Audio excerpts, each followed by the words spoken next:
উত্তর কোরিয়ার নেতা কিম জং উন মূলত বিশ্বের সবচেয়ে রহস্যময় নেতাদের একজন হিসেবে পরিচিত। তিনি কখন কি সিদ্ধান্ত নেন, কোথায় যান কিংবা কি ধরনের সামরিক পদক্ষেপ নেন, এইসব আগে ভাগে বুঝতে পারা প্রায় অসম্ভব।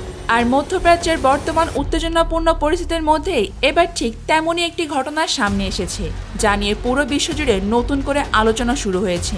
নর্থ কোরিয়া এবং ইরানের সম্পর্ক বহু পুরনো, কিন্তু কয়েক মাসে মধ্যপ্রাচ্যের পরিস্থিতি যতই উত্তপ্ত হয়েছে, উত্তর কোরিয়াকে ততটাই নীরব অবস্থায় দেখা যাচ্ছিল। কিন্তু এবার হঠাৎ করে এমন এক খবর সামনে এসেছে যা পুরো মধ্যপ্রাচ্যের সমীকরণ বদলে দিয়েছে। বিভিন্ন আন্তর্জাতিক প্রতিবেদনে দাবি করা হয়েছে উত্তর কোরিয়া ইরানের কাছে বিশেষ ধরনের অত্যাধুনিক সোনার প্রযুক্তি পাঠিয়েছে। আর সবচেয়ে অবাক করা বিষয় হলো, কিছু প্রতিবেদনে বলা হয়েছে এই প্রযুক্তি গোপনে সাবমেরিনের মাধ্যমে পৌঁছে দেওয়া হয়েছে।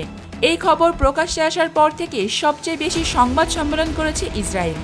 সোনার প্রযুক্তিকে সহজভাবে বলতে গেলে এটা পানির নিচের একটি রাডার। যেমন আকাশে বিমান শনাক্ত করার জন্য রাডার ব্যবহার করা হয়, ঠিক তেমনই পানির নিচে সাবমেরিন, জাহাজ বা অন্য কোনো চলমান বস্তুকে শনাক্ত করার জন্য সোনার ব্যবহার করা হয়। তবে আধুনিক সোনার সিস্টেম শুধু এক জায়গায় স্থির থাকে না। অনেক উন্নত সিস্টেম পানির নিচে ড্রোনের মতো চলাচল করতে পারে। এগুলো কয়েকশো কিলোমিটার এলাকা পর্যন্ত নজরদারি করতে সক্ষম। পানির নিচে কোনো সাবমেরিন চলছে কিনা, কোনো অস্বাভাবিক শব্দ হচ্ছে কিনা, এমনকি সমুদ্রের তলদেশে কী ধরনের পরিবর্তন হচ্ছে, এসবও বিশ্লেষণ করতে পারে। সবচেয়ে গুরুত্বপূর্ণ বিষয় হলো, এই ধরনের প্রযুক্তি টানা কয়েকদিন পানির নিচেই থাকতে পারে। কিছু উন্নত সিস্টেম কয়েক সপ্তাহ পর্যন্ত কাজ চালিয়ে যেতে সক্ষম। খুব কম শক্তি ব্যবহার করে ধীরে ধীরে চলতে চলতে এগুলো তথ্য সংগ্রহ ও পাঠাতে থাকে। তবে প্রশ্ন উঠছে, এত ধরনের সামরিক প্রযুক্তি থাকা সত্ত্বেও হঠাৎ করে সোনার প্রযুক্তি কেন? ঠিক কয়েকদিন আগেই আইআরজিসির এক সামরিক কর্মকর্তা ঘোষণা দিয়েছিলেন হরমুজ এলাকায় নিয়মিত টহলে থাকবে ইরানের নিজস্ব তৈরি গাধি ক্লাস সাবমেরিন। এই সাবমেরিনগুলো সাধারণত পারমাণবিক সাবমেরিনের মতো বিশাল না হলেও এগুলোকে বিশেষভাবে অগভীর পানির জন্য তৈরি করা হয়েছে। সাধারণ সাবমেরিন যেখানে গভীর সমুদ্র ছাড়া চলতে পারে না, সেখানে এই ছোট সাবমেরিনগুলো খুব কম গভীরতার পানিতেও সহজে চলাচল করতে পারে।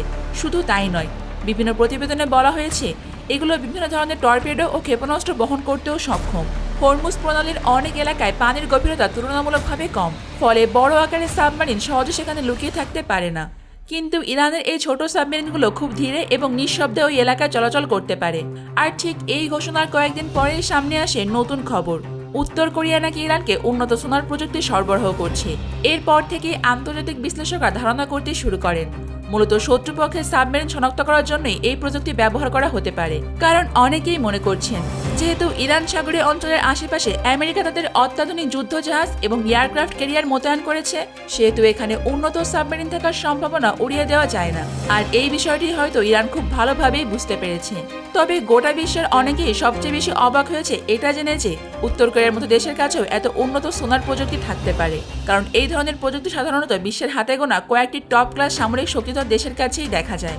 বিভিন্ন বিশ্লেষকের মতে, যদি সত্যি উত্তর কোরিয়ার এই আধুনিক সোনার প্রযুক্তি ইরানের হাতে পৌঁছে থাকে, তাহলে ইরানের সামুদ্রিক নজরদারির সক্ষমতা কয়েক গুণ বেড়ে যেতে পারে। বিশেষ করে স্ট্রেট অফ হরমুজের মতো গুরুত্বপূর্ণ এলাকায় তারা আরও শক্তিশালী নিয়ন্ত্রণ প্রতিষ্ঠা করতে পারবে। কোন দেশের যুদ্ধজাহাজ বা সাবমেরিন এই এলাকায় প্রবেশ করছে সেটা আগে ভাগে শনাক্ত করা সম্ভব হতে পারে। একই সাথে নিজেদের সাবমেরিন পরিচালনাও আরও কার্যকর করা যাবে। সব মিলিয়ে পুরো ঘটনাটি এখনও রহস্যে ঢাকা, কারণ নর্থ কোরিয়া বা ইরান কেউই এখন পর্যন্ত আনুষ্ঠানিকভাবে এই বিষয়ে স্পষ্ট কোনো বিবৃতি দেয়নি।